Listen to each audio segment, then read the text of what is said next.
Good morning, everybody. Have a nice morning today. Have a very nice time with my English class at the beginning of the day. Welcome. You are most welcome to my digital classroom, your spoken English class.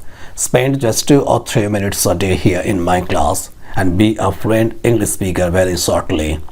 Today I'll read 2 beautiful stories with 2 beautiful lessons for all of us.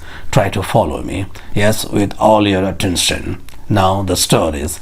But you have to wait a bit till the end to know the names and the morals.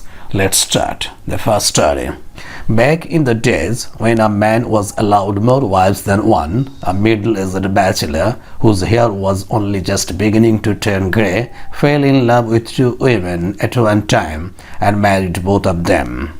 One was young and blooming and wished her husband to appear as youthful as herself.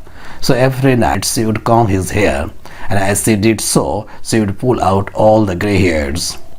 The other wife, who was older, saw her husband growing grey with pleasure, for she did not like to be mistaken for his mother. So each morning, when she brushed his hair, she would industriously pluck out every black hair she could find. For a time, the man enjoyed the attention and devotion of his wives, until one morning when he looked into the mirror and found that he was completely bald.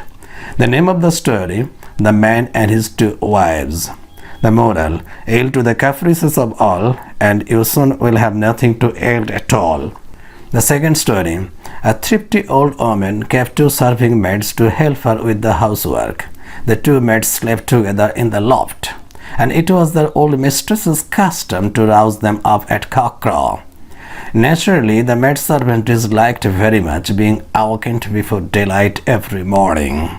They decided that if they could prevent the cock from giving his alarm each morning, they would be able to lie longer in bed. The opportunity came, and the cock's neck was wrung. But, lo and behold, the next night, the old woman, missing her usual alarm and being afraid of oversleeping, climbed up into the loft with her candle and awakened the sleeping maids at midnight. The name of the story, The Old Woman and Her Maids. The moral, too much cunning overreaches itself. Now, daily motivational quote. There may be people that have more talent than you, but there's no excuse for anyone to work harder than you. Derek Jeter. Thank you. Wish you a very good day ahead. Stay at rest. Stay tuned.